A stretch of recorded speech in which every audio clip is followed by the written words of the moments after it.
Muy buenos días, mi nombre es Harold Warer, especialista de la Dirección de Seguimiento, que es una dirección de línea de la Dirección General de Seguimiento, Evaluación e Innovación Social del MIDI, ¿sí? Por mi parte, conmigo vamos a abordar esta segunda sesión referida a la medición de la pobreza multidimensional, digamos, enfocándonos un poco más en aspectos metodológicos, ¿sí? Bien, entonces esta sesión está estructurada para abordar en términos generales tres temas, ¿sí? En principio veríamos lo que sería una introducción y referencia sobre la medición de pobreza monetaria, básicamente algo muy general sobre el enfoque metodológico y los principales resultados de esta medición con el enfoque monetario. Luego ya pasamos a ver lo que es la medición de pobreza multidimensional en el país. Ahí vamos a abordar al detalle lo que fue la propuesta de medición de pobreza multidimensional del MIDIS, ¿sí?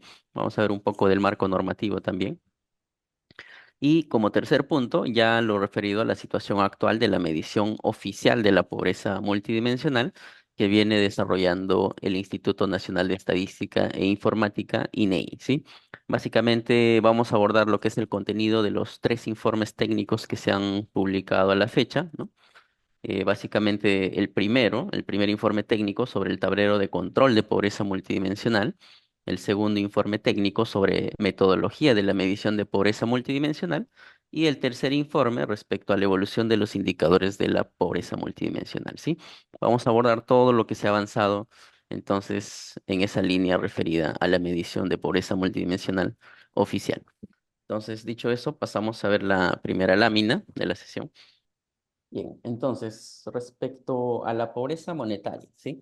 Respecto a la pobreza monetaria, quizá estos son cifras que todos conocemos, ¿no? La cifra de pobreza monetaria es muy conocida ya que es una cifra emblemática que de alguna manera nos mide mide el desempeño a nivel de país, ¿no? Y se publica todos los años por el Instituto Nacional de Estadística e Informática a través del informe técnico de pobreza, ¿sí? Este informe se construye a partir de lo que son, eh, un segundito, porfa, ya ni voy a reiniciar, porque no veo, ahora ya no veo la imagen. Ah, ya, ahora sí, ya. Era solamente que no estaba viendo el video aquí. Ya, voy a comenzar de nuevo esta lámina, ¿sí?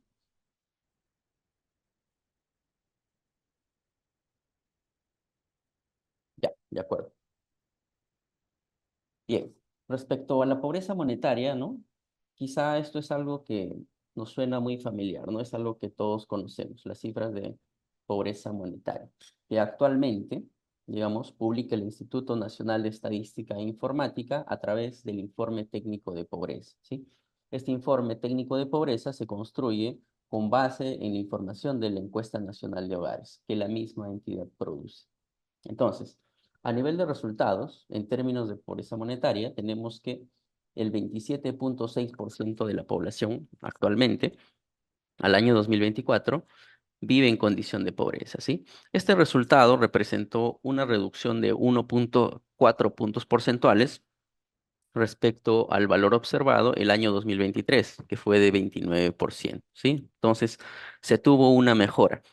Respecto a cantidad de población que representó esta reducción, básicamente se tiene que, del año 2023, se tenían 9.781.000 personas en condición de pobreza, pasando al año 2024 a 9.395.000, ¿sí? Es decir, 386.000 personas salieron de la pobreza.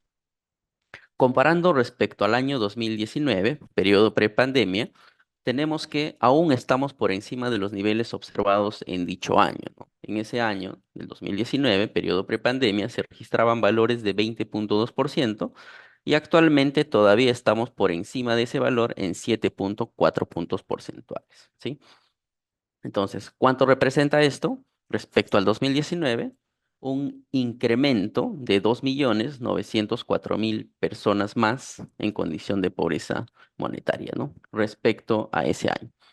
Entonces, ¿cómo definimos el concepto de pobreza monetaria? Básicamente, la pobreza monetaria son aquellas personas que viven en hogares que no pueden cubrir el costo de la canasta básica de consumo, ¿no? Una canasta básica de consumo que contempla alimentos y no alimentos. ¿Qué son no alimentos? No alimentos pueden ser, digamos, conceptos de transporte, vestimenta, entre otros, ¿no? Imaginemos, para entender un poco el enfoque de medición de la pobreza monetaria, imaginemos que estos sean los hogares del país, ¿sí? Estos hogares han sido ordenados en función del gasto per cápita mensual en soles, ¿sí? En función de una sola variable, que es el gasto.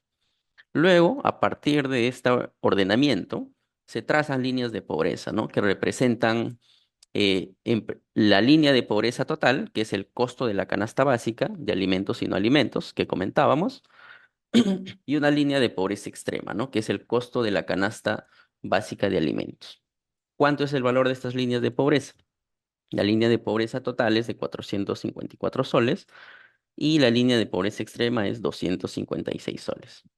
Entonces, ¿cómo se identifica a la población en condición de pobreza? Básicamente, los hogares que no llegan a partir de sus gastos a alcanzar estos umbrales mínimos de pobreza extrema son clasificados como pobre extremos y aquellos que superan la línea de pobreza extrema pero están por debajo de la línea de pobreza total se clasifican como pobres no extremos, ¿sí? Ya los hogares que superan estos umbrales vendrían a ser los hogares no pobres que conforman la población pobre. El grupo de población pobre extrema y pobre no extrema conformaría lo que es la población pobre total, ¿no? Que se suele reportar como dato nacional. Estos pobres están conformados por pobres extremos y pobres no extremos. Entonces, y el complemento vendría a ser la población no pobre. Ahora, hay que tener en cuenta que esta línea de pobreza está expresado en gasto per cápita mensual, ¿no? Es decir, si tuviéramos, por ejemplo, un hogar con 4 personas, lo que este hogar debería tener como consumo o como gasto per cápita mensual debería ser al menos 1024 soles para estar por encima de la condición de pobreza extrema y al menos de 1816 soles para estar por encima de la condición de pobreza total, ¿no? Es decir, ser no pobre. Entonces, este es un ejemplo con un hogar de 4 personas, ¿no? Esto mismo podríamos plantearlo para hogares con 3 personas, 5 personas, y el monto iría variando, ¿no? El monto de la línea de pobreza y de la línea de pobreza extrema. Bien, entonces, lo que tenemos es básicamente un grupo de población pobre, que es del 27,6%, que está conformado por pobres no extremos y pobres extremos. Los pobres no extremos son 22,1% de la población total y representan 7.523.000 personas. La pobreza extrema representa el 5,5% de la población total y vendría a ser 1.872.000 personas. Ahora, la población que supera el costo de la canasta de consumo por persona, ¿no? Es decir, es no pobre, en términos porcentuales representa el 72,4% de la población. Este grupo se puede subdividir en aquellos que son no vulnerables y vulnerables, ¿no? Para hacer esta división también se hace uso de una línea de vulnerabilidad, ¿no? Entonces, la población vulnerable a nivel nacional actualmente es de 31,8% y en términos de personas representa 10.824.000. La población vulnerable básicamente se define como aquella población que si bien es no pobre, ante un shock adverso podría caer en situación de pobreza, ¿no? Como lo que ocurrió en el caso de la pandemia, el año entre el 2019 al 2020. Bien, entonces eso ha sido una parte introductoria, a lo que sería el enfoque de pobreza multidimensional, al enfoque de pobreza monetaria, perdón. Como han podido ver, básicamente la identificación de la condición de pobreza propiamente se basa en una sola variable, ¿no? Que es el gasto per cápita de los hogares. Entonces, ahora vamos a ver el otro enfoque que vendría a ser la medición de la pobreza multidimensional en el Perú. Entonces, para ello nos vamos a apoyar en este pequeño esquema, ¿no? Que va a ser nuestro guía para ir viendo todo lo que se ha avanzado a la fecha, ¿no? En lo que es el proceso de medición de la pobreza multidimensional en el país, ¿no? Entonces, básicamente lo que tenemos es que el año 2022 se aprueba la Política Nacional de Desarrollo e Inclusión al 2030, con un enfoque explícito de pobreza multidimensional, ¿sí? Como parte de este documento se define lo que es la pobreza en los siguientes términos, ¿no? Aquí lo estamos contemplando. Situación en la que las personas experimentan un conjunto de privaciones simultáneas en dimensiones básicas de su bienestar, las cuales limitan su capacidad real para llevar una vida digna, impiden el ejercicio de sus derechos y restringen su desarrollo humano, ¿no? Entonces ya tiene un enfoque más amplio, ¿no? Un enfoque multidimensional. Eh, entonces, ya en el año 2023, en julio, se aprueba el Decreto Supremo 02-2023 MIDIS, que declara la prioridad de prioridad nacional la elaboración y aprobación de la medición oficial de la pobreza multidimensional. ¿Sí? En el marco de este decreto supremo, se plantea que el MIDIS debía presentar una propuesta metodológica al INEI en 10 días y el INEI tendría 90 días para aprobarlo. ¿Sí? Bien, posteriormente a la aprobación de esta normativa, ya en agosto, el MIDES remite al INEI la propuesta metodológica para la medición de la pobreza multidimensional, conformada por un índice y un tablero de control. Y en diciembre, el INEI aprueba un tablero de control como medida de pobreza multidimensional, ¿sí? Esto a través de su informe técnico, Perú, medición de la pobreza multidimensional, dimensiones e indicadores, revisión 2023. Ya para el año 2024 se aprueba un segundo decreto supremo, el 014-2024, que básicamente define la conformación de la medición de pobreza multidimensional, ¿no? Esta conformación estaría basada en un índice, otros indicadores o indicadores de privaciones conjuntas y un tablero de control, es decir, una medición basada en tres elementos. Y ya en el 2025, en febrero, el INEI publica lo que sería el informe técnico metodología de la medición de la pobreza multidimensional. Y en mayo ya publica lo que es el informe técnico Evolución de los indicadores de pobreza multidimensional 2015 al 2024. Bien, entonces, teniendo en cuenta este panorama general, lo que vamos a hacer es las siguientes láminas, basarnos en los aspectos poco más técnicos, metodológicos y de resultados de los tres documentos que están aquí marcados, ¿no? Uno, la propuesta del MIDIS, la propuesta de medición de pobreza multidimensional, el tablero de control del INEI, que aprobó en diciembre del 2023, y los informes publicados por el INEI el año 2025 en febrero y mayo. ¿Sí? Lo vamos a abordar con bastante detalle. Respecto a la propuesta metodológica para la medición de la pobreza multidimensional. Recordar que esta propuesta del MIDIS es no oficial, ¿sí? No es la medición oficial de pobreza multidimensional. Esta propuesta en realidad representó un insumo para que se construya la medición oficial de pobreza multidimensional por parte del INEI, que es la entidad competente, ¿sí? Para desarrollar y publicar las cifras oficiales. Entonces, vamos a ver lo que fue esta propuesta del MIDI, ¿sí? Para la medición de la pobreza multidimensional. Bien, un poquito para ponernos en marco, como ya había comentado, el marco de esta propuesta fue el DS02-2023, ¿no? Que básicamente declara de prioridad nacional la elaboración y aprobación de la medición oficial de la pobreza multidimensional y establece que el MIDIS debe remitir una propuesta metodológica de medición de pobreza multidimensional al INEI. El INEI, a través de la comisión consultiva, ¿no? La Comisión Consultiva de Pobreza, también tenía las siguientes funciones, ¿no? Uno, revisar como insumo la propuesta metodológica del MIDIS. Otro, realizar la medición de pobreza multidimensional anualmente con métodos internacionalmente aceptados. Y revisar la metodología para la medición de pobreza multidimensional y proponer actualizaciones si fuesen necesarias, ¿no? Bien, entonces, aquí vamos a abordar lo que fue la propuesta del MIDIS para la medición de la pobreza multidimensional.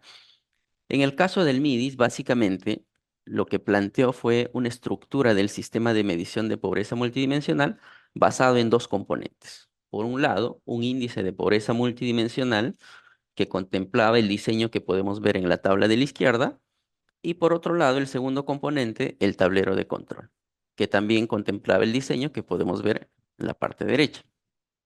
Respecto al índice de pobreza multidimensional.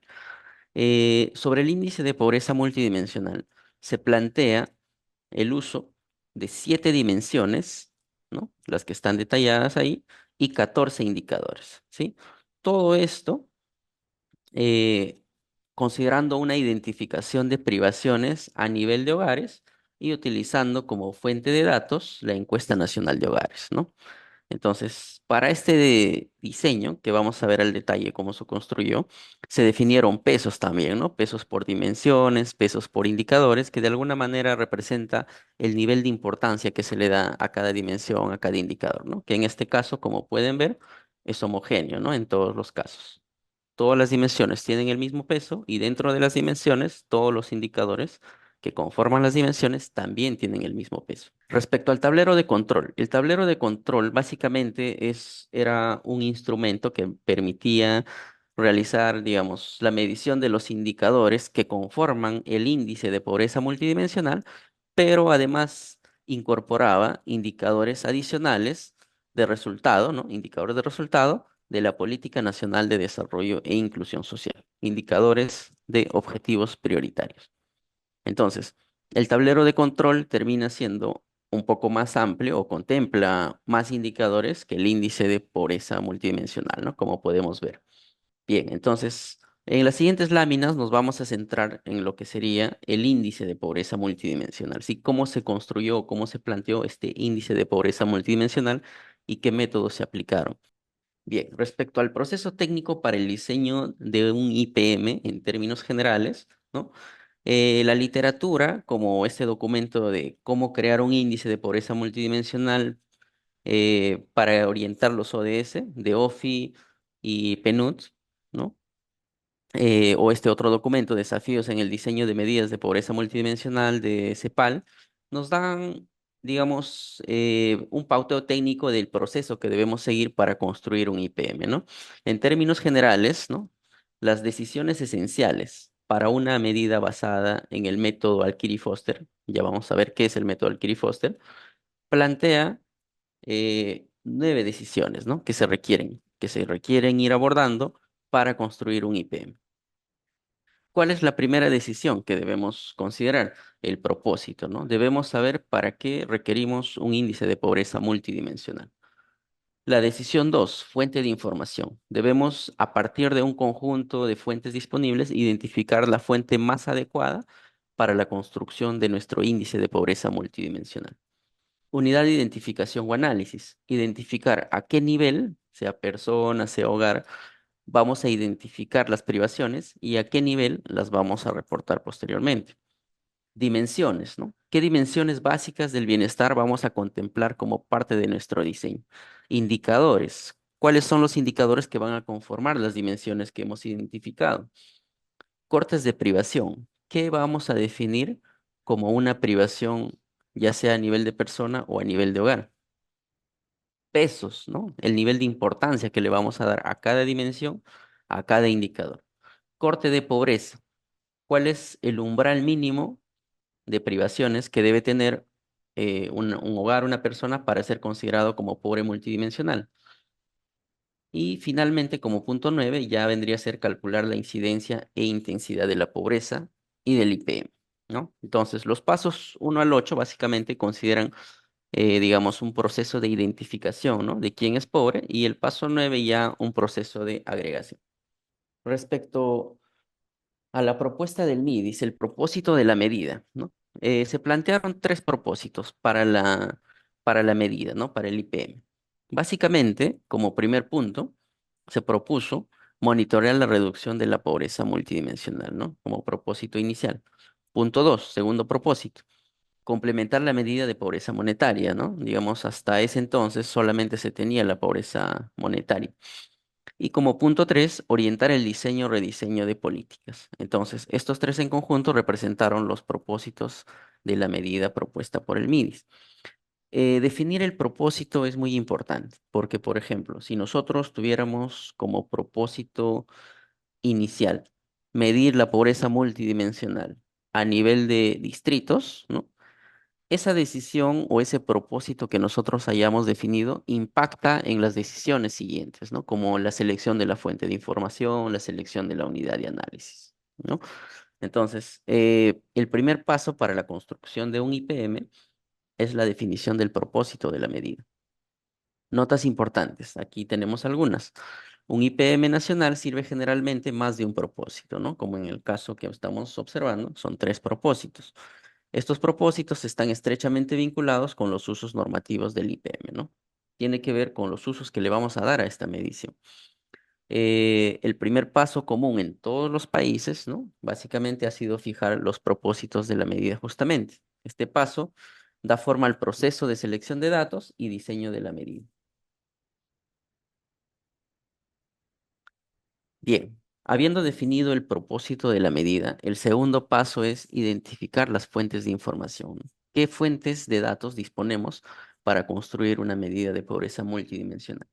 En el caso nacional tenemos información diversa, ¿no? Tenemos información de encuestas nacionales, información de censos, información de registros administrativos, ¿no? Digamos, cada uno tiene sus fortalezas y sus dificultades. En el caso de las encuestas nacionales, por ejemplo, ¿no? Contamos con lo que es la encuesta nacional de hogares, producida por el INEI, ¿no? Que contiene información sobre condiciones de vida de los hogares, información sobre educación, empleo, adultos mayores, discapacidad, entre otra información, ¿no? Que es bastante relevante. Encuesta demográfica y de salud familiar, la ENDES. Esta encuesta también es producida por el INEI, ¿no?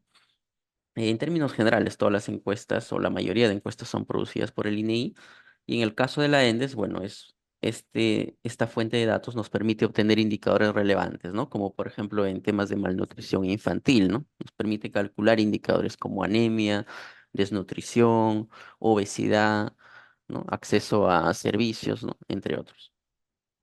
La encuesta nacional de programas presupuestales también, ¿no? Que es una fuente que nos permite evaluar calidad de los servicios. Entonces, eso a nivel de encuestas, ¿no? También hay otras, pero aquí se han puesto las principales, ¿no? O al menos las más usadas. A nivel de censos tenemos el Censo Nacional del 2017, ¿no? De población y vivienda y comunidades indígenas, ¿no? En este caso es una fuente de datos que también tiene información muy relevante, quizá más reducida que las encuestas, pero una cobertura mayor, ¿no? Con esta fuente de datos podemos obtener datos a nivel de distritos, ¿no? Incluso a nivel de centros poblados. Registros administrativos. También se cuenta con información de registros administrativos. Por ejemplo, el registro de información social del MIDIS, el RIS, contiene información de los hogares que han sido empadronados y su clasificación socioeconómica, ¿no? Y características que justamente dan origen a esta clasificación socioeconómica. Entonces, a partir de una evaluación de todas las fuentes disponibles, para el caso de la propuesta MIDIS, se consideró que el ENAO es la encuesta o fue la encuesta considerada como más adecuada para realizar la medición de la pobreza multidimensional a través de un IPM. Algunas notas importantes. La mayoría de estudios sobre pobreza multidimensional han utilizado la encuesta nacional de hogares, ¿sí? Eso lo podemos ver, digamos, en los diversos estudios que se han publicado. Iniciativas de medición a escala mundial como el IPM Global hacen uso de la ENDES, ¿no? Entonces, también se puede hacer uso de otra fuente de datos, ¿no? Según el tipo de dimensiones, indicadores que se esté planteando. En el caso del IPM Global, ¿no? Es una medida que desarrolla PNUD y es comparable, ¿no? Para diferentes países. En ese caso se usa la ENDES, por ejemplo. Bien. Entonces, eso respecto a las fuentes de información, ¿no? En el caso de la propuesta MIDIS, se utilizó la encuesta nacional de hogares para la construcción de su IPM. Respecto a la unidad de identificación, ¿qué es la unidad de identificación? La unidad de identificación básicamente se refiere al nivel en el que se van a identificar las privaciones, ¿sí? Las medidas de pobreza normalmente consideran ya sea la persona o ya sea el hogar. Ahora, ¿cuál es la diferencia de considerar la persona o el hogar, no? Tiene sus pros y sus contras en ambos casos. En cualquier caso, es una decisión que se toma cuando se está diseñando un índice de pobreza multidimensional, ¿no? Pongamos un ejemplo hipotético en el cual estamos diseñando un IPM y tiene tres dimensiones, por ejemplo, ¿no? Un caso hipotético que contempla las dimensiones de salud, educación, empleo. Si nosotros consideráramos como unidad de identificación a la persona, lo que tendríamos es como indicador, por ejemplo, en el caso de salud, un indicador en este sentido, ¿no? Niño con desnutrición crónica. Hace referencia a la persona.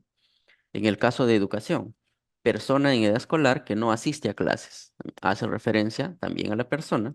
Y en el caso de empleo, persona de 18 años a más en condición de desempleo, ¿no? También. Ahora, si nosotros consideráramos como unidad de identificación el hogar, ¿no? Eh, En el caso de salud, por ejemplo, si tuviéramos digamos, hemos priorizado el indicador de desnutrición crónica, dado que nuestra unidad de identificación de la privación es a nivel de hogar, nosotros tendríamos que definir la, el indicador o la privación del indicador en la dimensión de salud en los siguientes términos, ¿no? Al menos un niño con desnutrición crónica. En el caso de educación, al menos un miembro en edad escolar no asiste a clases. En el caso de vivienda, al menos un miembro de 18 años a más está desempleado, ¿no? Entonces, ahí se define en esos términos, ¿no? Al menos un niño, al menos un miembro. También se podría definir en otros términos. Por ejemplo, todos los miembros menores de tantos años tienen desnutrición crónica. Todos los miembros en edad escolar no asisten a clases. También podría ser. Pero existe una necesidad de definir un umbral. Entonces, usar a la persona como unidad de identificación permite comparaciones claras por género, por ejemplo, ¿no? Esa es una ventaja. Comparaciones claras por género, por edad, origen étnico y otras características individuales pertinentes. Eh, una característica de considerar comunidad de análisis el hogar. Así como hay habilidades comunes dentro del hogar, las privaciones de algunos miembros de un hogar también afectan a los restantes, ¿no? Entonces, este aspecto se logra recoger cuando se considera comunidad de análisis el hogar, ¿no? Bien, entonces, basados en los documentos que mencionábamos en las láminas anteriores, ¿no? Por ejemplo, la guía del PNUD, básicamente lo que sugiere es que un IPM requiere un perfil de privaciones íntegro de cada unidad, nos dice, ¿no? La información sobre todos los indicadores debe estar disponible para cada unidad y proceder de una misma fuente de datos. Entonces, teniendo en cuenta la fuente de datos identificada, también tendríamos que optar por hacer tomar una decisión respecto a qué unidad de análisis considerar, ¿no? Sea persona, sea hogar. En el caso del IPM propuesto por el MIDIS, se consideró como unidad de identificación al hogar, por ejemplo, ¿no? Esto basado en los siguientes argumentos, ¿no? Uno, el estándar global de medición de pobreza multidimensional y dos, la disponibilidad de información, ¿no? Dimensiones. Las dimensiones que se contemplaron para el IPM del MIDIS, propuesto por el MIDIS, fueron salud, educación, vivienda, agua y saneamiento, energía, empleo y previsión social y conectividad. Esto basado, digamos, en su vinculación con otros instrumentos, ¿no? Como por ejemplo la Constitución Política del Perú, los Objetivos de Desarrollo Sostenible o la misma Política de Desarrollo e inclusión social al 2030, ¿no? Entonces ahí podemos ver cómo se alinean estas dimensiones seleccionadas para el índice de pobreza multidimensional propuesto con cada uno de estos instrumentos, ¿no? Por ejemplo, solo por ver el caso de salud. Tenemos la dimensión de salud, con qué se vincula en la Constitución Política. Artículo 7, ¿no? De la Constitución Política del Perú. Todos tienen derecho a la protección de su salud, la del medio familiar y la de la comunidad, así como el deber de contribuir su promoción y defensa. En el caso de los Objetivos de Desarrollo Sostenible, tenemos el ODS número 3, que hace referencia a salud y bienestar. En el caso de la política al 2030, ¿no? Se habla de barreras, ¿no? De barreras que generan exclusión social y en este caso una de ellas es el acceso a la salud, ¿no? La barrera de acceso a la salud. Entonces, para cada una de estas dimensiones se tiene un sustento justamente para su incorporación como parte del diseño del IPM. Bien. Una vez definido las dimensiones, ¿no? Que ya están aquí plasmadas, ¿no? Al lado izquierdo, salud, educación, vivienda, agua y saneamiento, energía, empleo y previsión social, conectividad. Se identifican también indicadores emblemáticos de cada una de estas dimensiones, ¿no? En el caso de salud, por ejemplo, se plantea atención médica, seguro de salud. Para el caso de educación, asistencia y rezago, logro educativo. Para el caso de vivienda, materiales de la vivienda, hacinamiento. Agua y saneamiento, estos dos indicadores de manera desagregada. Energía, electricidad y combustible para cocinar. Empleo y previsión social. Se plantea el indicador de empleo, el indicador de pensiones. Y conectividad, pertenencia a redes y TICs, ¿no? Entonces, claro, estos indicadores tienen que tener una definición, ¿no? Una definición en términos de privaciones. Es decir, ¿qué es lo que vamos a medir con estos indicadores? Por ejemplo, para el caso de agua. El caso de agua, ¿no? La dimensión agua y saneamiento tiene dos indicadores. Agua, saneamiento. En el caso de agua, ¿qué vamos a medir con este indicador? Básicamente, vamos a medir si los hogares, ¿no? El tipo de agua que utilizan los hogares, ¿no? En el caso de agua, por ejemplo, acá a la derecha podemos ver la definición de la privación. Dice, el agua que utilizan en el hogar proviene de camión cisterna, pozo, manantial, río, otro. O proviene de red públicas, ¿no? Que sí es, digamos, un nivel de calidad aceptable. Red pública dentro de la vivienda, ¿no? O fuera de la vivienda, pero dentro del edificio o pilón de uso público, pero no accede todos los días de la semana y las 24 horas, ¿sí? Es decir, no tiene la continuidad del servicio. Entonces, en esos términos está definido el indicador de agua. El indicador de saneamiento, el indicador de saneamiento. El baño o servicio higiénico eh, al que está conectado, ¿no? El servicio higiénico del hogar es pozo ciego o negro, río, acequia o canal, campo abierto al aire libre o otro, ¿no? Otro que represente un nivel de bienestar mínimo, ¿no? O un nivel de calidad mínimo del acceso a este servicio. Y así, ¿no? Se plantea por cada indicador su definición y su corte de privación, ¿sí? Por cada uno de estos indicadores. Eso para los indicadores que de alguna manera se miden, por ejemplo, estos cuatro ejemplos de esta lámina son indicadores que hacen referencia a los hogares o viviendas, ¿no? Por ejemplo, hablamos de agua, saneamiento, electricidad, combustible. No obstante, también hay casos, por ejemplo, de indicadores que se miden a nivel de personas, ¿no? Pero dado que la unidad de identificación es el hogar, se tiene que plantear en términos de hogar, ¿no? Como ya lo habíamos visto en las láminas anteriores. Por ejemplo, en el caso de atención médica, el indicador se planteó en los siguientes términos. Al menos uno de los miembros del hogar presentó en las últimas semanas, en las últimas 4 semanas, algún problema, ¿no? ¿Qué tipo de problema? Síntoma o malestar, enfermedades, recaída, accidente y para consultar por este problema acudió a un lugar no adecuado. ¿Qué es un lugar no adecuado?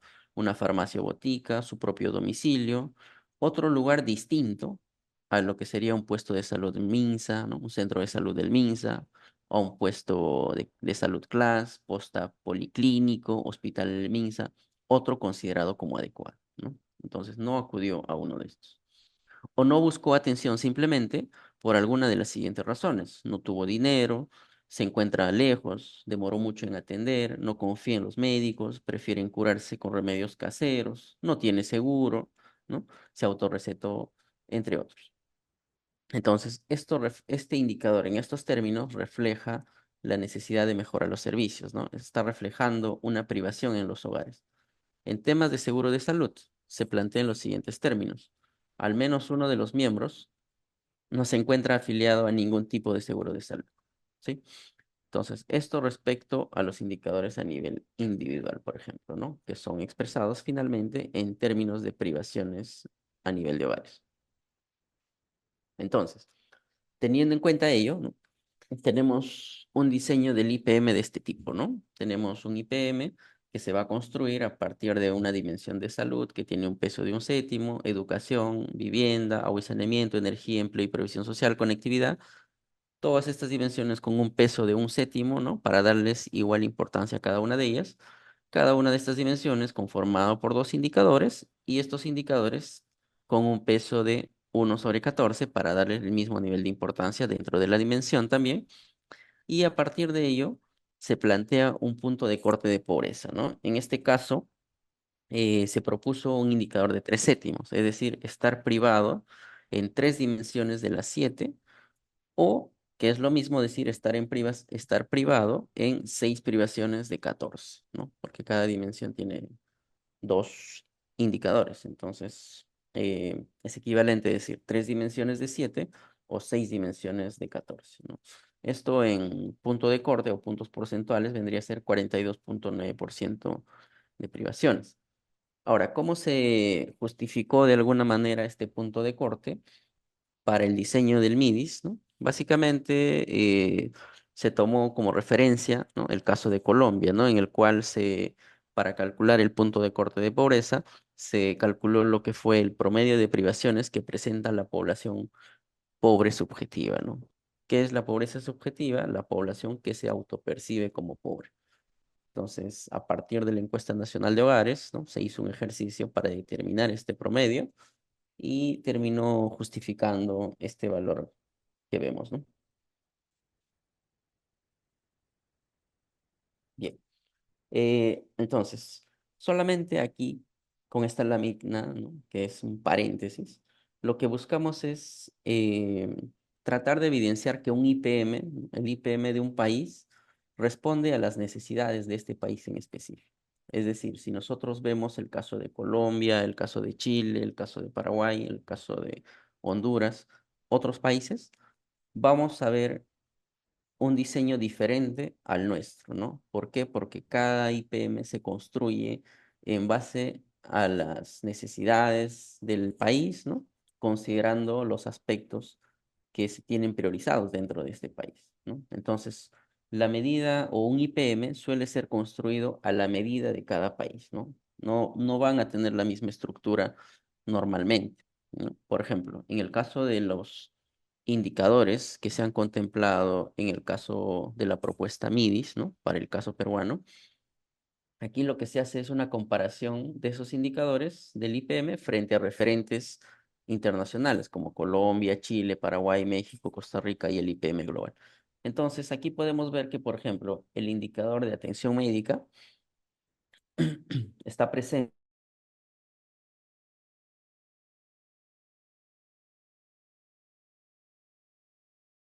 en el IPM de Colombia también en su diseño, no está contemplado en el caso de México, por ejemplo, ¿no? El caso de seguro de salud está presente en el IPM de México, de Colombia, Chile y Costa Rica. Y así, ¿no? Podemos hacer una evaluación por cada uno de estos indicadores. Entonces, el mensaje aquí es básicamente lo que les comento, ¿no? Que cada medida es diseñada a la medida del país, ¿no? Para tratar de responder a las necesidades de cada país. Bien, entonces, una vez que se tenga, bueno, el diseño del IPM, ¿no? El siguiente paso, ¿no? El paso 9 ya vendría a ser la agregación, ¿no? Entonces, la agregación se realiza mediante el método Alkiri-Foster. Entonces, ahora vamos a ver la aplicación del método de Alkiri-Foster, no con el diseño del IPM, sino con un caso reducido para entender en qué consiste esta metodología, ¿sí?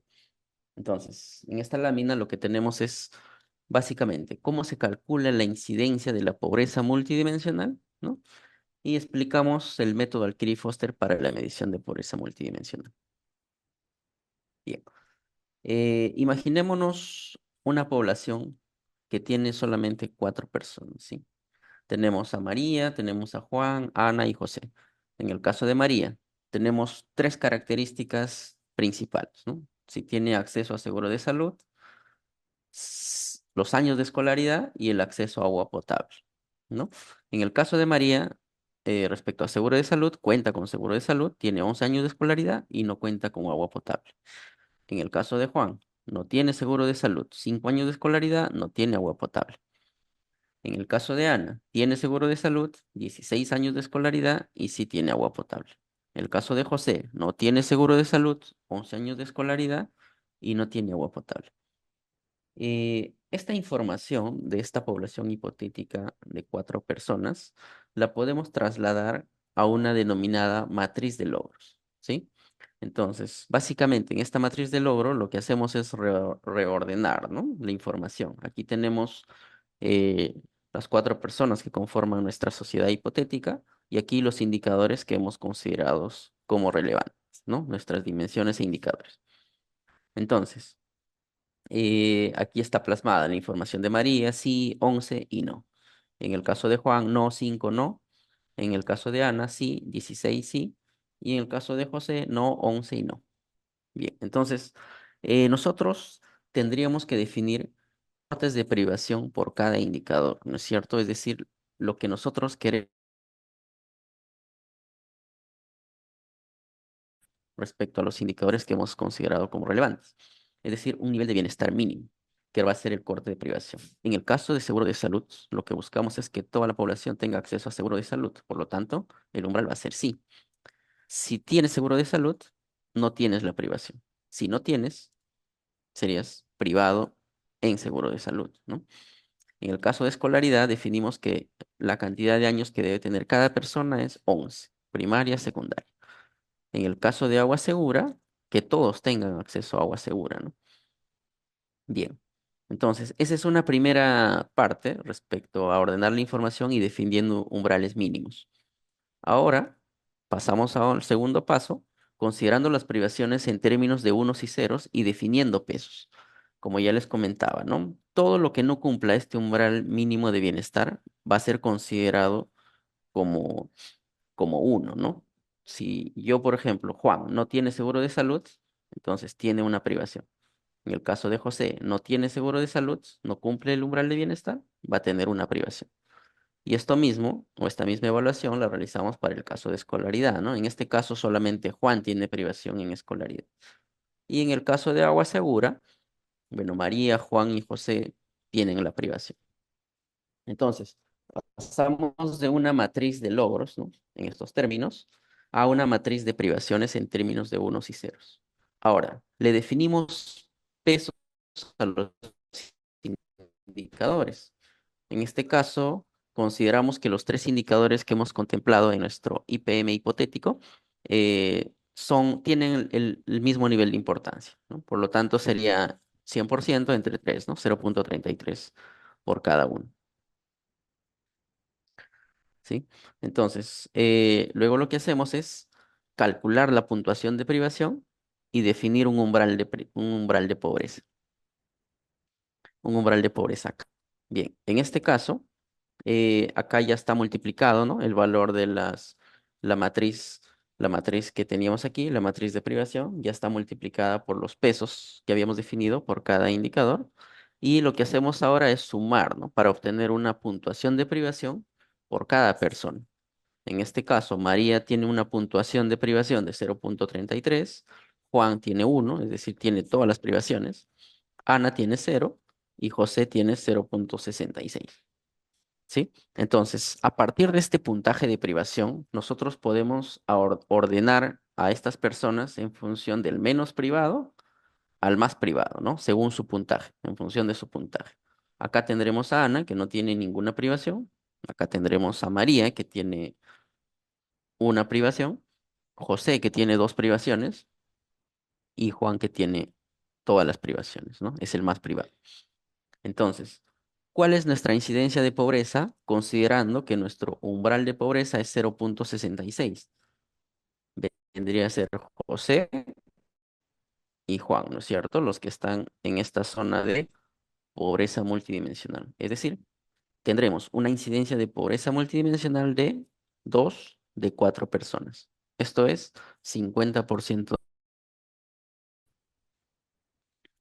¿sí? Entonces, esta es la manera en cómo se calcula la incidencia de pobreza multidimensional con el método Alquiry-Foster. Ahora, nos hacemos una pregunta. ¿Qué pasaría con la incidencia de la pobreza, es decir, con este 50%, ¿no? Si José, ¿no?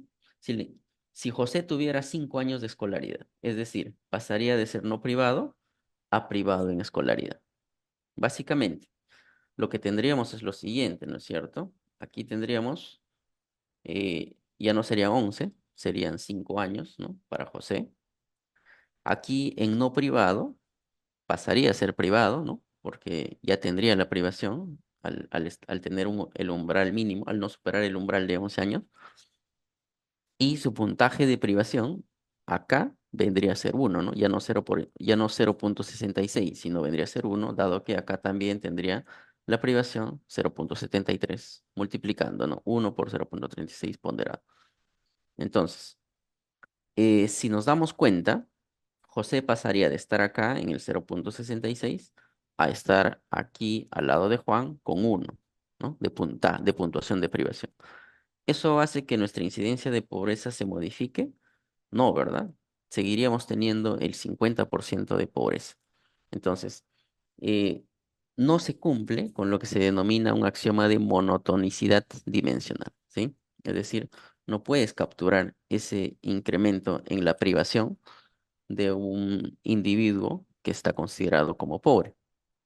Entonces, esa limitación que tiene esta medida de incidencia de pobreza multidimensional se puede superar con las dos métricas adicionales que plantea el método Alquiry-Foster. Básicamente lo que es la intensidad y el IPM propiamente, que es el M0. La intensidad de pobreza multidimensional. ¿Cómo se define? Básicamente, la intensidad es la proporción de privación promedio entre los pobres. Es decir, en este ejemplo, en esta matriz, vendría a ser el promedio de 1 y 0,66, ¿no? La puntuación de privación de Juan y José, que son los dos individuos que han sido catalogados como pobres multidimensionales. Es decir, en este caso, vendría a ser 83,3% si sacamos el promedio. Ahora, el IPM. El IPM propiamente, ¿no? Estas medidas de pobreza multidimensional basadas en Alquiry-Foster tienen tres medidas siempre: la incidencia, la intensidad y el IPM. El IPM propiamente vendría a ser la multiplicación de la incidencia por la intensidad. En este caso, 50% por 83,3% igual a 0,417. ¿Cómo se lee este resultado? Básicamente significa que las personas multidimensionalmente pobres sufren el 41,7% del total de las privaciones que se sufrirían si todas las personas fueran carenciadas en todos los indicadores al mismo tiempo. Una forma o una explicación gráfica de esta interpretación del IPM o el M0 puede ser a través de esta imagen, ¿no? Por ejemplo, imaginamos que las privaciones de esta sociedad sean bombillas, ¿sí? ¿Cuántas privaciones potencialmente podría haber en esta sociedad? Si tenemos cuatro personas y tres indicadores, serían 12, ¿no? Entonces, el 100% de las privaciones posibles es 12 de 2. No obstante, los pobres solamente, o bueno, contemplan lo que es el 41,7% de privaciones en la población pobre, ¿no? Se concentran. 5 de 12. Las tres privaciones de Juan más las dos privaciones de José representan el 41,7% del total de privaciones posibles, ¿sí? Entonces, esa es la manera en la cual se calculan los indicadores de incidencia, intensidad y el IPM basado en el método Alquiry-Foster, ¿no? Aquí hay algún detalle adicional respecto a esta metodología. El método Alquiry-Foster nos permite calcular los siguientes indicadores. Tres indicadores, como les comentaba. La incidencia, o H, que es el porcentaje de personas que son multidimensionalmente pobres. La intensidad, ¿no? Que es el porcentaje de privaciones que enfrentan los pobres, puntuación promedio de privación entre los pobres, y el IPM o M0, ¿no? Que es el porcentaje de privaciones que sufren las personas pobres del total de privaciones que sufriría la sociedad si todas las personas fueran privadas simultáneamente en todos los indicadores. Entonces, algunas propiedades pertinentes de las medidas basadas en Alquiry-Foster es que se pueden descomponer en subgrupos poblacionales, ¿no? Eh, el IPM, la incidencia, la intensidad, y cada indicador puede ser desglosado, digamos, para cualquier grupo con la cual se cuente datos representativos, ¿no? Y también se pueden realizar desgloses dimensionales. Bien, ahora pasamos a los resultados, ¿no? Que se obtuvo de la aplicación del método Alquiry-Foster a la propuesta de diseño del IPM del MIDIS, ¿no? Que vendría a ser la lámina que habíamos visto aquí, ¿no? Es decir, sobre estas dimensiones, sobre estos indicadores, contemplando los pesos que aquí están señalados, contemplando el punto de corte de pobreza que está aquí contemplado, se obtuvieron los resultados que vamos a mostrar en las siguientes láminas, ¿no? Aplicando el método Alquiry-Foster. Bien. Los resultados que se obtuvieron básicamente están aquí, ¿no? Como podemos ver, lo que podemos ver quizá inicialmente es que al año 2024 la cifra es de 31,9%. Esta cifra es claramente superior al valor de la pobreza monetaria, ¿no? Las cifras de pobreza multidimensional suelen reflejar porcentajes más altos, ya que capturan quizá dimensiones no visibles a través del enfoque monetario, ¿no? Entonces, para el año 2024, la incidencia de pobreza multidimensional, considerando la propuesta del MIDIS, tuvo una reducción de 0,1 punto porcentual, ¿no? Y respecto al año 2022, ya tendría una reducción de 2,7 puntos porcentuales. En términos de cantidades, el 34,6%, ¿no? reportado el 2022 equivale a 11.555.000 personas. Y el valor reportado de 31,9% del 2024 equivale a 10 millones de personas, 871.000, lo cual hace una diferencia, ¿no? o una reducción de 683.000 personas que salieron de la pobreza multidimensional. Bien, también lo que podemos observar en este gráfico es que, por ejemplo, el año 2020 respecto al año 2019 no hubo un salto tan grande en los niveles de pobreza multidimensional, ¿no? Medido a través de este índice.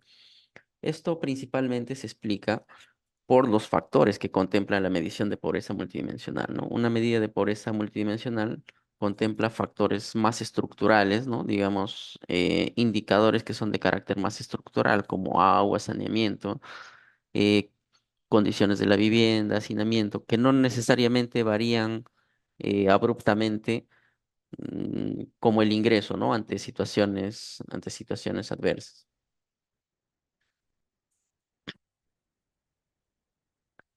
Bien, resultados a nivel de área de residencia, urbano-rural, ¿no? En este caso tenemos que, al igual que el caso de pobreza monetaria, existe una gran diferencia en lo que es la pobreza en el ámbito rural, ¿no? Que alcanza niveles de hasta 57,3%, mientras que en el ámbito urbano, alrededor de 24,7%, ¿no? Entonces hay una gran diferencia. Podemos decir que en el ámbito rural, más de la mitad de la población se encontraría en condición de pobreza multidimensional al 2024. A nivel de departamentos, ¿no? También podemos estimar, digamos, la incidencia de la pobreza multidimensional a nivel de departamentos. En este caso, por ejemplo, podríamos ver eh, que existe un grupo de departamentos, haciendo la comparación, ¿no? Del 2023 al 2024, existe un grupo de regiones, ¿no? que se ha mantenido en niveles altos de pobreza durante estos 2 años, ¿no? Por ejemplo, Loreto, Ucayali, Cajamarca, Puno, Huánuco, que son las regiones que lideran o las regiones que tienen mayor incidencia de pobreza multidimensional el año 2023, también están en esta misma condición el año 2024, ¿no? Incluso con una subida del caso de Puno, ¿no? Que respecto al año 2023 tuvo un incremento de 6,9 puntos porcentuales, ¿no? Siendo la región con una mayor variación en términos de puntos porcentuales respecto al año anterior. En el caso de las regiones con menos nivel de pobreza multidimensional, tenemos el caso de Callao, Arequipa, Lima, Moquegua, que básicamente se mantienen también en esa situación el 2024, ¿no? Con cifras menores al 20%. Incluso acá el 2024 también ya se suma Tacna, ¿no? Con un nivel de pobreza multidimensional menor al 20%. Bien, eso en términos, digamos, en términos a nivel de regiones, ¿no? Son posibilidades de análisis que podemos realizar con estas métricas de pobreza multidimensional. Analizando el caso de dos regiones, por ejemplo, el caso de dos regiones, que son Loreto y Ucayali, ¿no? Aquí en estos dos bloques, ¿no? Y sus indicadores, ¿no? Indicadores, digamos, un indicador por cada dimensión, ¿no? En este caso, atención médica, logro educativo, materiales de la vivienda, agua, combustible y pensiones, ¿no? Hacemos un análisis de estas dos regiones para el año 2024. En este caso, ¿qué podemos ver? Podemos analizar también, por ejemplo, la incidencia de las privaciones según condición de pobreza multidimensional. En este caso, lo que tenemos es que en la región Loreto, el 63,8% de la población total presenta privaciones en atención médica. En el caso de Los pobres multidimensionales, esta población pobre multidimensional presenta el 70,3% de esta población presenta privación en atención médica. Si vemos comparado respecto a los no pobres multidimensionales, existe una diferencia importante, ¿no? Ya que los no pobres multidimensionales, solamente el 53,6% de esta población presenta la privación en atención médica. Entonces, así podemos comparar uno a uno los indicadores dentro de esta región, ¿no? Y teniendo en algunos casos, digamos, resultados más críticos, ¿no? Por ejemplo, en el caso de combustible para cocinar. La población pobre multidimensional, el 71% de esta población, casi el 72%, presenta la privación de combustible para cocinar, mientras que los no pobres multidimensionales solamente el 15,3%. Ahí hay una diferencia importante. En el caso de Ucayali, también, ¿no? En este caso podemos hacer el mismo análisis y realizar las mismas comparaciones, ¿no? En este caso también se encuentran resultados importantes. Por ejemplo, en el caso del logro educativo, ¿no? En el caso del logro educativo, el 74,5% de los pobres multidimensionales tienen privación en el logro educativo, mientras que los no pobres, solamente el 25,7% de esta población presenta la privación del logro educativo, ¿no? Entonces, lo que podemos observar en términos generales es que los pobres multidimensionales siempre presentan o son la mayor proporción de esta población presenta las privaciones, ¿no? De estos indicadores que han conformado el diseño del IPM. Bien, eso a nivel de resultados departamentales, ¿no? De la incidencia de las privaciones. Luego, se pueden realizar análisis de traslape también, ¿no? Análisis de traslape de pobreza multidimensional y la pobreza monetaria, ¿no? En este caso, se ha hecho un análisis a nivel nacional y a nivel de área urbana y rural, ¿no? Que nos permite, digamos, interpretar o concluir con estos gráficos. Básicamente, aquí lo que tenemos es que el 45% de la población a nivel nacional presenta algún tipo de pobreza, ya sea monetaria o multidimensional, ¿no? De los cuales la suma del 13,8% y el 13,4% representan la pobreza monetaria, ¿no? Esto vendría a ser alrededor de 27%, que es el valor que veíamos de la pobreza monetaria. No obstante, existe un 18,1% que es pobre multidimensional, ¿no? Es decir, que si yo me enfocara solamente en la pobreza monetaria, yo no soy capaz de visibilizar a este porcentaje de la población que es significativo, ¿no? Es el 18,1%. Estos vendrían a ser una pobreza de alguna manera invisibilizada, ¿no? Ya que no los estaría contemplando si no se tiene una medida de pobreza multidimensional. En el caso del área urbana rural, la situación es, digamos, parecida, ¿no? En el caso del área urbana, tenemos que un 38% presenta algún tipo de pobreza, sea multidimensional o monetaria, de los cuales el 14,7% no es capturado por la medida de pobreza monetaria, ¿no? Que es alrededor del 24%. En el caso del área rural, del mismo modo, casi el 70% de la población presenta algún tipo de pobreza y de los cuales el 30% presenta solamente el tipo de pobreza multidimensional. ¿Sí? Entonces, eso en términos de traslapes entre estas métricas de pobreza, ¿no? Que se puede realizar cuando nuestra medida, digamos, proviene de la misma fuente de datos, ¿no? En este caso, la encuesta nacional de hogares. La medida de pobreza monetaria se realiza con la encuesta nacional de hogares y la propuesta del MIDIS de medición de la pobreza multidimensional con un IPM también se desarrolló con la encuesta nacional de hogares, ¿no? Por lo tanto, se puede realizar este tipo de análisis, ¿no? Comparativos. A nivel de departamentos, aquí básicamente el mensaje que se quiere dar es que un mapa de pobreza multidimensional regional, ¿no? Construido como este, no necesariamente representa la misma configuración que un mapa de pobreza monetaria regional, ¿no? Digamos que nos permite ver otras cosas, incluso a nivel de territorio, la medición de pobreza multidimensional, ¿no? En este caso, por ejemplo, lo que se ve como zonas críticas a nivel del mapa de pobreza multidimensional son las regiones de Loreto, Ucayali, Cajamarca, Puno, ¿no? Que en el caso de la pobreza monetaria no necesariamente las identifica, digamos, en la misma línea, ¿no? Por ejemplo, el caso de Puno está con niveles de pobreza, digamos, bajos, ¿no? O relativamente bajos. Es el segundo nivel aquí, de 20 a 40%. Entonces, existen estas diferencias a nivel de territorio en los resultados o las conclusiones que podríamos tener evaluando la medida de pobreza, ya sea con el enfoque multidimensional o con la pobreza, con el enfoque de pobreza monetaria, ¿no? Existen estas diferencias. Bien. Contribución de cada subgrupo a la incidencia ajustada de pobreza multidimensional, el M0. El IPM o el M0 tiene esta propiedad de que se puede descomponer, ¿no? Para ver de alguna manera qué factores son los que contribuyen quizá en mayor medida a este valor.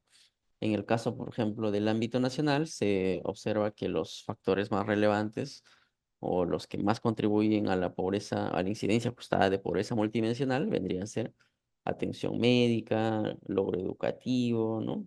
Materiales de la vivienda, agua, pensiones, ¿no? Que en conjunto, por ejemplo, solo con estos 5 indicadores que he señalado, ya tienes más del 50% de contribución, ¿no? En el caso del área urbana y rural, ya se pueden encontrar algunas diferencias, ¿no? En el nivel de importancia que tiene cada una de las variables. Por ejemplo, en el caso del ámbito urbano, ¿no? Quizá es un poco más relevante lo que vendría a ser el tema de empleo, ¿no? Respecto al nacional. Tiene un, digamos, 6%, ¿no? De contribución. En el ámbito rural, ¿no? Se tiene una contribución importante, por ejemplo, del indicador de electricidad, ¿no? De saneamiento, ¿no? Y así, por cada desagregación que querramos realizar, podemos encontrar diferentes composiciones, ¿no? De esta contribución a la incidencia ajustada de pobreza multidimensional. Perfiles de pobreza multidimensional. Una vez que nosotros hemos construido una medida de pobreza o identificada a la población según condición o no de pobreza, podemos identificar también perfiles de privación, ¿no? Es decir, ver qué privaciones presentan en mayor medida o qué conjunto de combinaciones presentan en mayor medida esta población, ¿no? ¿Por qué es importante? Porque permite identificar paquetes, ¿no? Paquetes de privaciones que se combinan con mayor frecuencia. Por ejemplo, atención médica, más logro educativo, más vivienda, más saneamiento, más combustible, más pensión, ¿no? Podría ser un paquete de privación muy frecuente. Este análisis que nos permite orientar políticas multisectoriales que se puedan integrar, ¿no? Como ejemplo, acciones en salud y educación para maximizar impactos sobre quienes experimentan simultáneamente estas privaciones. Entonces, aquí en el ejemplo, en el ejemplo, ¿no? Lo que se tiene es el porcentaje de personas pobres con este perfil de privación, ¿no? Acá tenemos el perfil más común, es el 2,6% de los pobres. ¿Qué privaciones tienen? Tienen privaciones en atención médica, tienen privaciones en logro educativo, en materiales de la vivienda, en saneamiento, combustible para cocinar y en pensiones, ¿no? Es el perfil más común entre los pobres. El segundo perfil más común, con 2,4%, son población pobre que tiene privaciones en atención médica, en logro educativo, materiales de la vivienda, ¿no? Agua, combustible para cocinar y pensión también, ¿no? Entonces, así podríamos hacer esta identificación de los principales 10 perfiles, ¿no? Que es lo que se está mostrando en este gráfico, los 10 perfiles más frecuentes de privación de la población pobre. Ese análisis también se puede realizar para el ámbito urbano, para el ámbito rural, donde se va a poder identificar que no necesariamente los perfiles más frecuentes son los mismos, ¿no? En el caso de, por ejemplo, en el ámbito urbano, el perfil más común de pobreza es tener privación en atención médica, seguro de salud, logro educativo, agua, pensión y pertenencia a redes, ¿no? En el caso del ámbito urbano, está atención médica, pero ya no está seguro de salud, por ejemplo, ¿no? También está logro educativo y está materiales de la vivienda. Materiales de la vivienda no estaba presente en el perfil más común del ámbito urbano, ¿no? Entonces, ese tipo de diferencias se pueden encontrar, ¿no? Acá también se tiene, digamos, la privación en saneamiento, combustible para cocinar y en pensiones. Entonces, de esa forma podemos realizar los análisis diferenciados también según ámbitos, ¿no? De estos perfiles de privaciones. Ahora, considerando que nuestro o el IPM propuesto contemplaba, digamos, contemplaba la construcción de dos indicadores por cada dimensión, también se pueden realizar análisis de pares de privaciones, ¿no? De este tipo. Por ejemplo, analizar qué privación dentro de la dimensión, ¿no? De la dimensión salud es más frecuente en la población pobre. En el primer caso, por ejemplo, de la dimensión de salud, ¿no? Realizamos la intersección de lo que es la privación en atención médica con la privación de seguro de salud, ¿no? En este caso, lo que tenemos es que la mayoría de las personas en situación de pobreza multidimensional pertenece a hogares con privación en atención médica. ¿Cuánto es esto? 84,6% de la población pobre multidimensional, de los cuales el 33% también pertenece a hogares que experimenta adicionalmente la privación en seguro de salud, ¿no? Es decir, es una condición más crítica en estos dos indicadores, ¿no? Ya que presentan ambos privaciones de esta dimensión, salud. En el caso de la dimensión de educación, tenemos el indicador de asistencia escolar con logro educativo. De aquí lo que podemos ver es que en el caso de la privación que predomina, ¿no? En esta dimensión, en la población pobre, es el logro educativo, ¿no? En este caso, el 78,2% de las personas en situación de pobreza multidimensional pertenece a hogares con privación por logro educativo, donde el 23,6% también pertenece a hogares con privación por asistencia y rezago escolar. Entonces, este tipo de análisis por pares de privaciones también se puede realizar para el resto de dimensiones, ¿no? Dimensión energía, dimensión vivienda, dimensión empleo y previsión social, agua y saneamiento, ¿no? Por ejemplo, en el caso de energía, ¿no? Tenemos que la privación que predomina es el combustible para cocinar, ¿no? Donde el 58,4% de la población, ¿no? Que pertenece a hogares pobres multidimensionales presenta esta privación, de los cuales el 9,6% también presenta la privación en el indicador de electricidad, ¿no? Entonces, podemos realizar este análisis de igual manera para el resto de dimensiones, ¿no? Bien, respecto a microsimulaciones. Microsimulaciones, digamos, también se pueden realizar con las medidas de pobreza multidimensional, ¿no? Sobre todo dado que se cuenta con la información a nivel de microdatos, ¿no? Es decir, a nivel de base de datos yo puedo identificar los hogares, ¿no? Las personas que presentan las privaciones a nivel de la fuente de información que yo esté utilizando. Entonces, eso me permite realizar ejercicios del tipo, por ejemplo, ¿qué pasaría si se reduce la privación a cero? ¿No? ¿Qué pasaría con la incidencia de pobreza multidimensional si se reduce la privación a cero de cada uno de los indicadores? ¿No? Entonces, lo que nos muestra este gráfico, por ejemplo, es el cambio en la incidencia de pobreza multidimensional si se radica la privación en cada indicador. En el caso, por ejemplo, de electricidad, si nosotros elimináramos la privación de electricidad, ¿no? A través de alguna intervención, una política, la incidencia de pobreza multidimensional se reduciría en 0,5 puntos porcentuales, ¿no? Es digamos, el, el indicador que tendría menos impacto en la incidencia de pobreza multidimensional.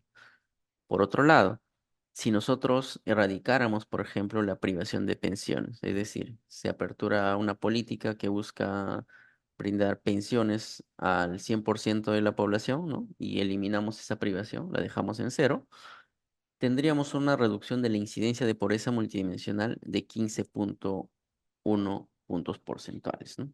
Sería la contribución más significativa solo erradicando este indicador, ¿no?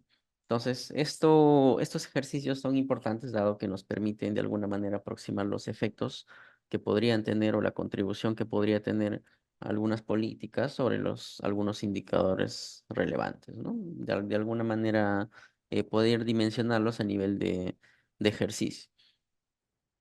Microsimulación para fijar metas de reducción de la pobreza. También se pueden realizar otro tipo de ejercicios de microsimulaciones más complejos, ¿no? Por ejemplo, tratar de identificar las intervenciones que actualmente están vinculados a cada indicador, ¿no? De un IPM, ¿no? Y según digamos, las metas que se proponen dentro de estas otras herramientas, ¿no? Como la política del 2030, eh, no lo sé, las metas que se plantean dentro de estas herramientas para cada indicador, si se cumpliesen, ¿no? ¿A cuánto debería reducirse la pobreza multidimensional, ¿no? Ejercicios de ese tipo se pueden realizar a nivel de microdatos, ¿no? Considerando ciertos supuestos, ciertas condiciones, ¿no? Bien.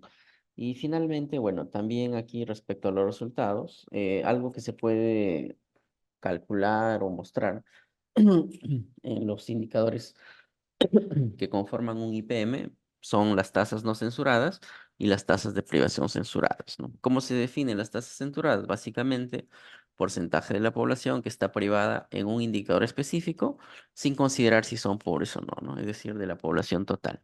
En el caso de atención médica, por ejemplo, tendríamos el 67,2%, ¿no?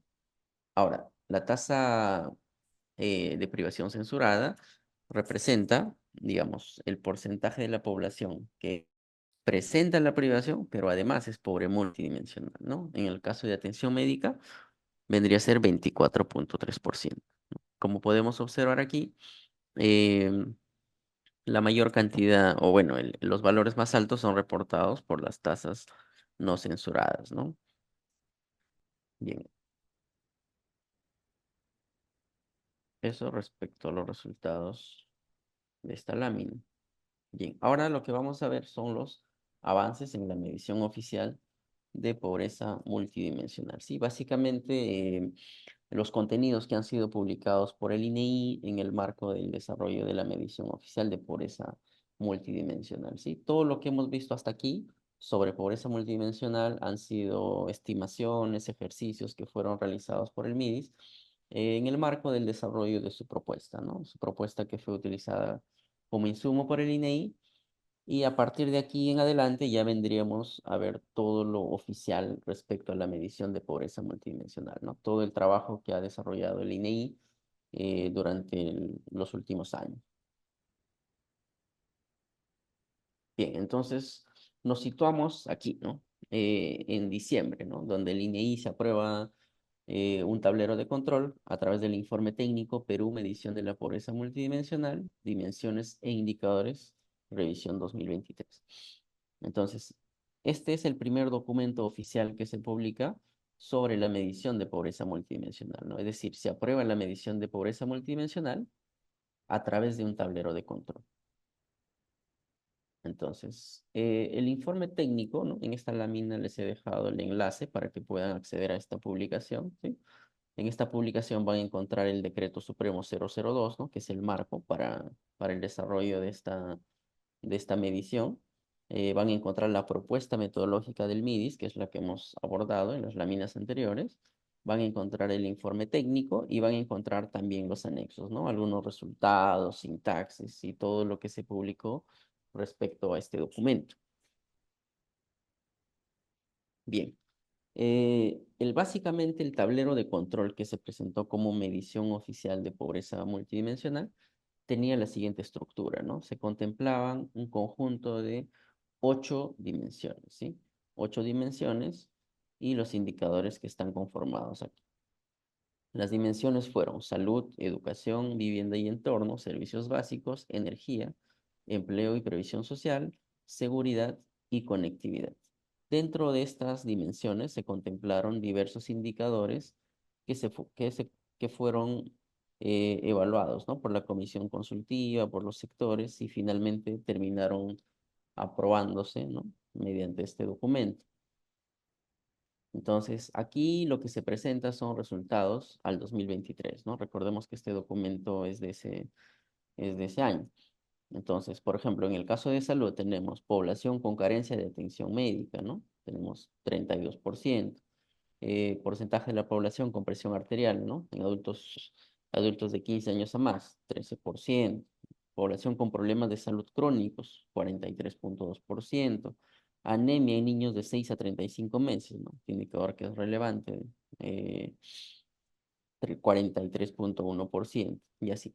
Por cada dimensión se estableció un conjunto de indicadores. Ahora, quizá aquí lo que nos interesa más que los resultados es cómo se consideraron o cómo se construyó este tablero de control, ¿no? Cómo se definió qué indicadores quedarán finalmente para para esta herramienta, que es el tablero de control de pobreza multidimensional, que no es un índice, ojo, sino es un tablero de control. Un tablero de control es un conjunto de indicadores medidos de manera independiente, ¿no? No se consolidan en un indicador agregado. Son indicadores medidos de manera individual. Bien. Básicamente, para la construcción del tablero de control del INEI se hizo una evaluación de indicadores que consideraba varios puntos, ¿no? Por ejemplo, consideraba una evaluación de la pertinencia conceptual, ¿no? Se evaluaba la especificidad, se evaluaba la utilidad para la política pública de cada indicador, la solvencia estadística y viabilidad operativa, ¿no? En esta lámina, por ejemplo, se ha puesto los resultados para lo que es el indicador de carencia de atención médica, ¿no? En este caso, lo que se hizo, o el trabajo que realizó el INEI, la comisión consultiva, fue un trabajo muy riguroso, en la cual se evaluó, por ejemplo, en el caso de la pertinencia conceptual, ¿no? ¿A qué se vincula este indicador? En este caso, por ejemplo, se identificó que su vinculación con la Declaración Universal de los Derechos Humanos, artículo 25.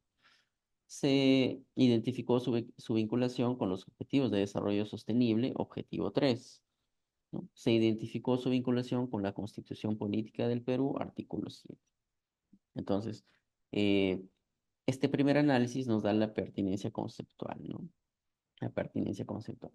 La especificidad también, ¿no? Se tienen algunos detalles, por ejemplo, se señala acá, ¿no? Que cuantifica la carencia en atención médica de la población. Las políticas y servicios vigentes se enfocan principalmente en fortalecer la telesalud, afiliación al SIS a personas sin seguro y sensibilizar, prevenir detección temprana. Utilidad para la política pública. ¿Qué políticas se vinculan a este indicador? Básicamente identificaron la Política Nacional Multisectorial de Salud al 2030 y la Política Nacional de Personas Adultas Mayores al 2030, ¿no? Solvencia estadística, ¿no? Básicamente identificaron la fuente de datos que se utilizaba, ¿no? La encuesta nacional de hogares, la unidad de identificación, ¿no? El individuo y un concepto de robustez, ¿no? Estadística, que es verificar si se tenían resultados referenciales para regiones. Entonces, un análisis de este tipo se realizó indicador por indicador, ¿no? Y finalmente, lo que se obtuvo como resultado fue una tabla de este tipo, ¿no? Evaluación de indicadores para la construcción del tablero de control desarrollado por el INEI. Por cada indicador, ¿no? Eh, digamos, se identificó a qué respondía el indicador, ¿no? Si al apéndice o alguna política del sector vinculado a la dimensión, ¿no? Por ejemplo, el sector salud, ¿no? Vinculado a la dimensión de salud. Y de esta evaluación se obtuvo un resultado, ¿no? Sea aprobado o no aprobado. En algunos casos, incluso siendo aprobados los indicadores, se plantearon algunas modificaciones en los indicadores, ¿no? Dado que se realizó un trabajo con mucha profundidad. Entonces, finalmente se tiene aquí, ¿no? Como se muestra en la dimensión de salud, por ejemplo, los indicadores que fueron aprobados, ¿no? En este caso, atención médica, presión arterial, problemas de salud en adultos crónicos, problemas de salud crónicos en adultos mayores, perdón, prevalencia de anemia, prevalencia de desnutrición, población de 15 años y más de edad con obesidad. Esos fueron los indicadores aprobados. Se a partir de la evaluación realizada y que fueron de alguna manera evaluados, fueron seguros de salud, ¿no? Por ejemplo, bajo el argumento de que el sector opinó no pertinente la medición de la cobertura del aseguramiento, ¿no? Luego también, por ejemplo, discapacidad para adultos mayores y seguro de salud en adultos mayores, ¿no? Entonces, toda esta evaluación la realizó el INEI y finalmente se obtuvo como resultado un tablero de control con 8 dimensiones y 29 indicadores, ¿no? Las cuales veíamos en la lámina anterior, ¿no? Los 29 indicadores. Bien. Ya en el año 2024, ¿no? En el año 2024 se emite el Decreto Supremo 014, en la cual se define la conformación de la medición oficial de pobreza multidimensional, precisando que ésta debe contemplar no solo un tablero de control, ¿no? Sino también un índice, ¿no? Un índice agregado y otros indicadores de privaciones conjuntas. Bien, entonces, con este decreto supremo, básicamente, como ya lo comentaba, se define la conformación del índice, ¿no? Se definen algunos plazos y también se establece un marco normativo para el establecimiento de arreglos institucionales para el uso de la medición, ¿no? Esto ya más vinculado al MIB.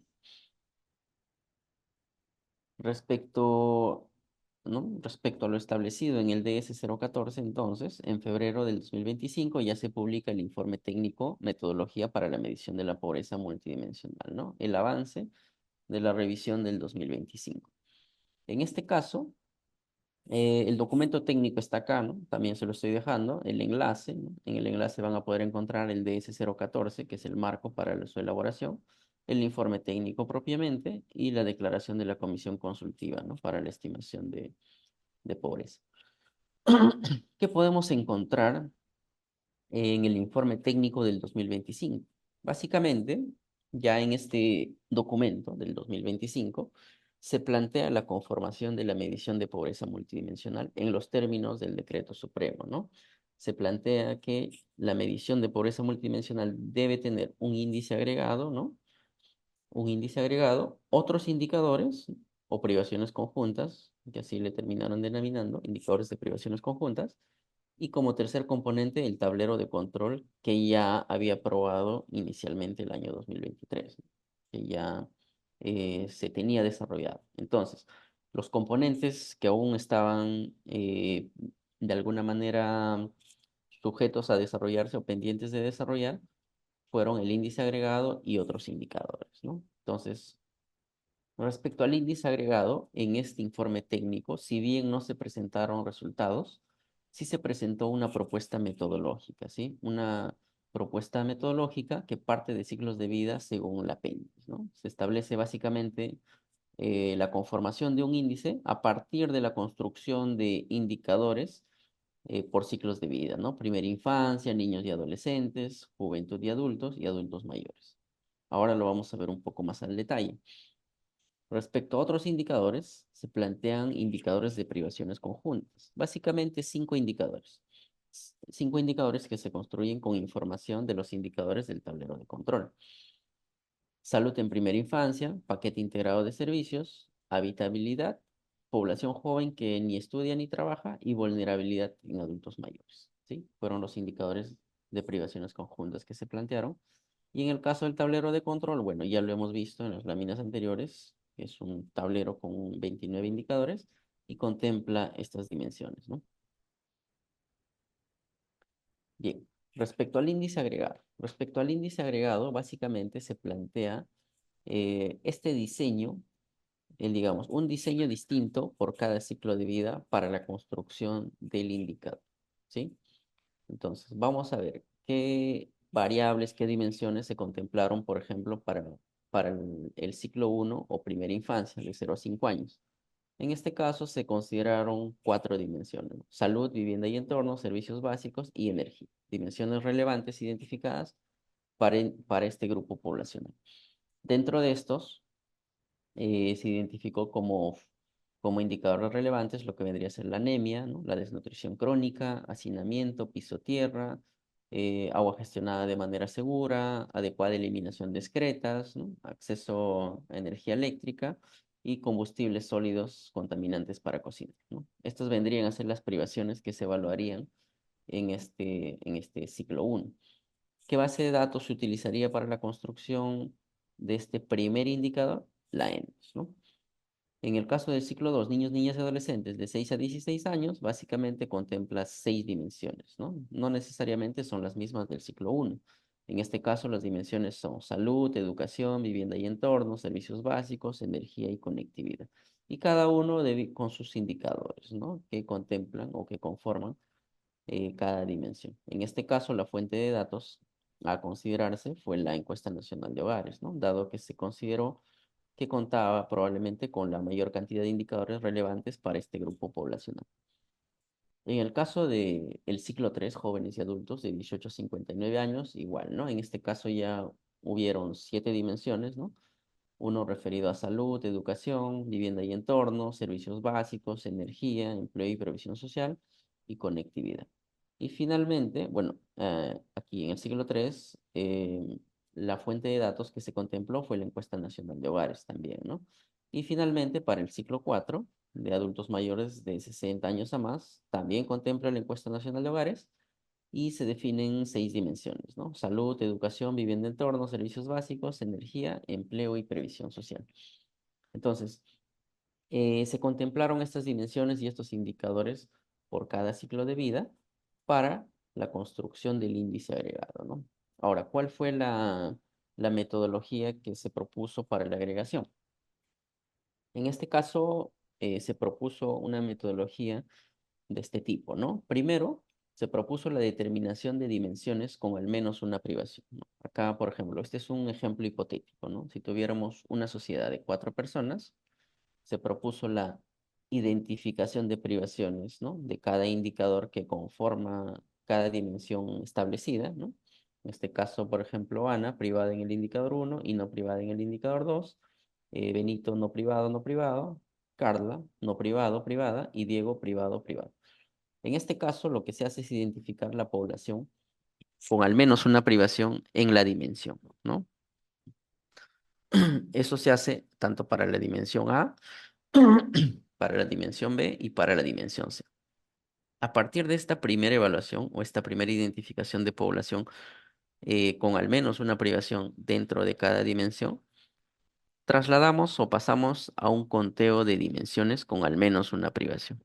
Para ello, aquí tengo todas las dimensiones, ¿no? Que he obtenido de esta evaluación, ¿no? La dimensión A, aquí está el resultado para Ana, por ejemplo, ¿no? Que tiene al menos un indicador con la privación dentro de esta dimensión, ¿no? Y acá su resultado para la dimensión B, para la dimensión C, y lo que se realiza es un conteo de dimensiones con al menos una privación, ¿no? Bueno, en este caso es una suma, ¿no es cierto? Realizamos la suma. Realizamos la suma y a partir de este resultado, ¿no? Que vendría a ser un conteo de dimensiones con al menos una privación, luego se pasaría al cálculo del porcentaje, ¿no? El total de personas con n a más dimensiones con privación sobre el total de personas.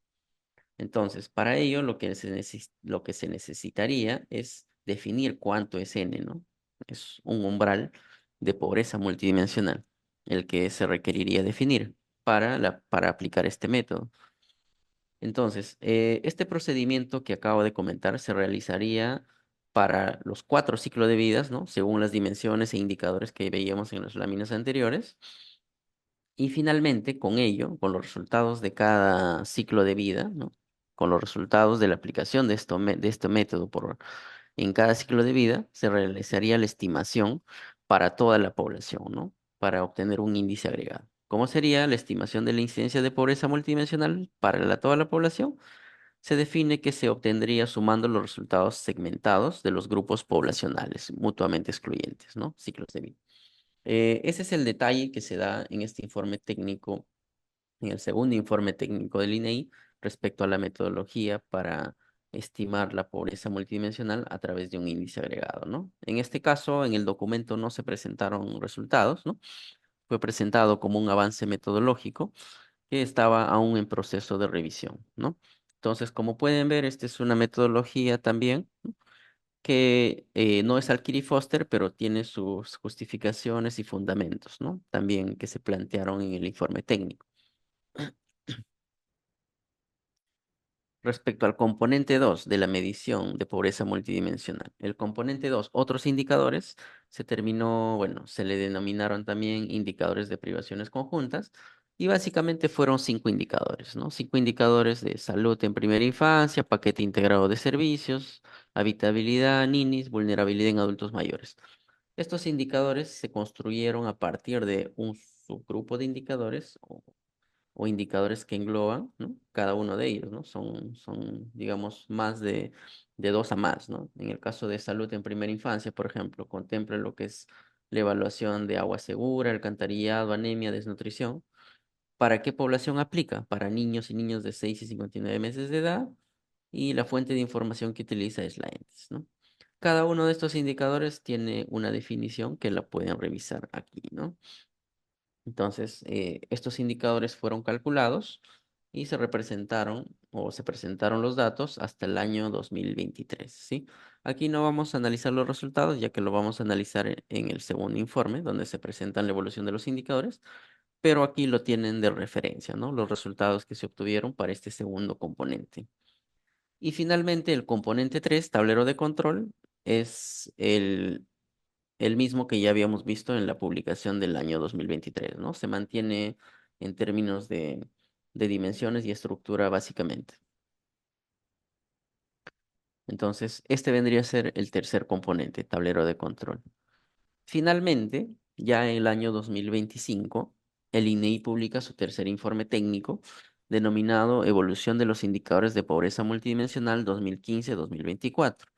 Y en este informe ya se precisa que el índice agregado, es decir, el componente uno de la medición oficial de pobreza multidimensional, aún está en proceso de construcción, ¿no? Bien, el informe al que estoy haciendo referencia está aquí. Acá está el enlace para que puedan acceder, ¿no? Eh, en ese enlace van a poder encontrar el informe técnico y algunos anexos estadísticos también, ¿no? Para que puedan revisarlos.